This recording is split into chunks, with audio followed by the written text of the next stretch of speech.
Mübarək Ramazan ayı, Şəban ayı, Rəcəb ayı nə vaxtdır? Ən çox verdiyiniz suallardan biri. 11 dekabr xanım Fatimə Zəhra salamullahi aleyhanın mövlud günü, xanımların bayramı, 22 dekabr Rəcəb ayının 1-ci günü, 17 yanvar Peyğəmbər sallallahu aleyhi və aleyhi və səlləmin Peyğəmbərliyə seçildiyi gündür ki, İslamda ən böyük bayramlardan biridir. 21 yanvar Şəban ayının 1-ci günü, 23, 24, 25 yanvar İmam Hüseyin əleyhissalam, Əbəlfəz ağa və İmam Səccad əleyhissalamın mövlud günlərində təsadüf edir.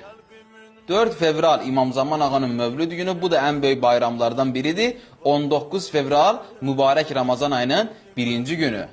11 mart Mövlamız Sərvərimiz Əmir əl-Muminin Əli əleyhissalamın şəhadət günü.